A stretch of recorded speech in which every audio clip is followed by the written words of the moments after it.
गांव में कुएं के पास कुछ अजीब घटनाएं होने लगी। सभी लोग उन घटनाओं से हैरान थे। अरे भाभी, का कल तुम रात सुने रही? ये कुएं से अपने आप पानी निकलत रहा। राती 1 बजे भला कौन पानी भरे आई?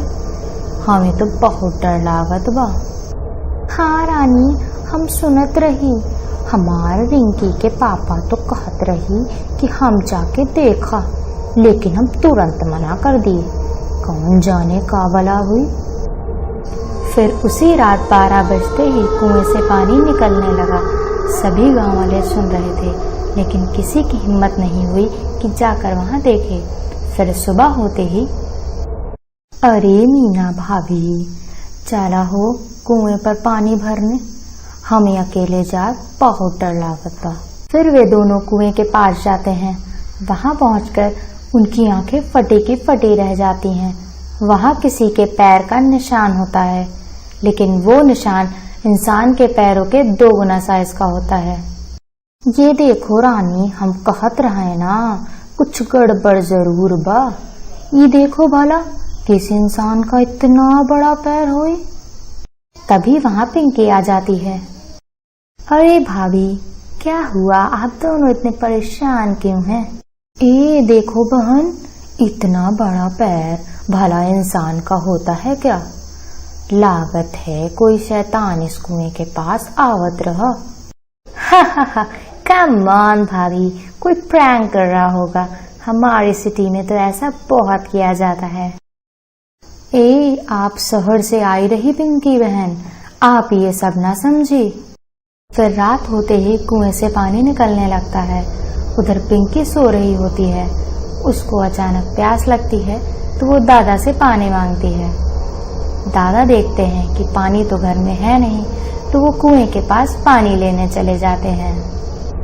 जैसे ही कुएं के पास पहुंचते हैं तो वो देखते हैं कि 2 सर वाली चुड़ैल पानी निकाल रही होती है। ये देखकर दादाजी घबरा जाते हैं। आ गया, बहुत इंतजार कराया है तुम गांव वालों ने। 2 दिन से कोई खोपड़ी खाने को नहीं मिली है। मेरा तो हाथ ही दर्द हो गया है ये पानी निकाल निकाल कर। कितने दिनों के बाद एक शिकार आया है।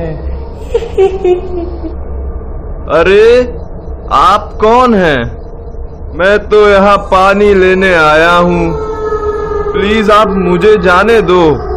मेरी बच्ची को प्यास लगी है, उसको पानी देना है। मुझे जाने दो आप। लेकिन चुड़ैल उसकी विनती नहीं सुनती है और उसकी खोपड़ी खा जाती है। फिर अगली सुबह, अरे रीना भाभी, देखत हो, आज तो यहाँ खून भी पड़ा। कौनो अनहोनी हो गई लागत बा। तभी पिंकी वहाँ आ जाती है। अरे, कल रात से मेरे दादाजी गायब हैं। हमको प्यास लगी थी तो हमने उनसे पानी मांगा, तब से वो पता नहीं कहाँ चले गए। आप लोगों ने उनको देखा क्या? अरे ये खून, कहीं ये मेरे दादाजी का तो नहीं है। थोड़ी देर में झाड़ियों में दादा की सरकटी लाश दिखती है। ये देखकर पिंकी रोने लगती है।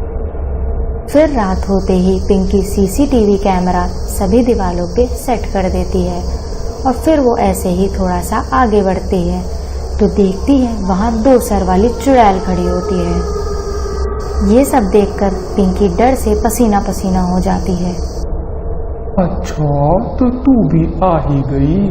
अब तो तू मेरा खाना बनेगी, मूर्ख लड़की।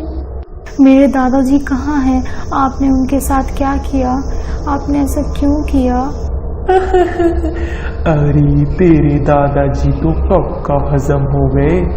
वैसे भी बहुत भूख लगी थी। अच्छा हुआ तू भी आ गई। वरना 2 दिन अगर हम भूखी रही तो मर जाएंगे। ये कहकर चुड़ैल उसका भी सर खा जाती है। फिर सुबह होते ही मीना और रानी दोनों पिंकी के घर जाती हैं सीसीटीवी रिकॉर्डिंग देखने। तो वहाँ देखती हैं कि वहाँ पिंकी है ही नहीं। जैसे ही आगे बढ़ती हैं तो देखती हैं पिंकी की सरकटी लाश वहां पर पड़ी हुई है।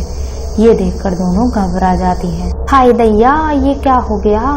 पूरे गांव को बुलाते हैं। ये कहकर वो दोनों पूरे गांव वालों को बुला लेती हैं और सरपंच जी को भी बुला लेती हैं। फिर गांव वाले और सरपंच को सारी बातें बताती हैं। फिर वे सब गांव वाले सीसीटीवी कैमरा से रिकॉर्डिंग निकालते हैं और टीवी पर चलाते हैं। फिर चुड़ैल का सारा सच उनके सामने आ जाता है। वे ये भी सुन लेते हैं कि अगर वे चुड़ैल 2 दिन भूखी रही तो वो मर जाएगी। गांव वालों, हमारे सामने एक बहुत खतरनाक दुश्मन है। इसे हराने के लिए हमें बस ये करना है कि 3 दिन हमें अपने घरों में कैद रहना है, नहीं तो ये 2 मुंडी वाली चुड़ैल कई और लोगों को अपना शिकार बना लेगी। मैं गांव में 3 दिन के लॉकडाउन का ऐलान करता हूँ। लॉकडाउन हो जाने के बाद वो चुड़ैल गांव में आई, कई तरकीबें लगाई, लेकिन कोई भी गांव वाला अपने घर से बाहर नहीं आया और वो दोनों चुड़ैल मर गईं।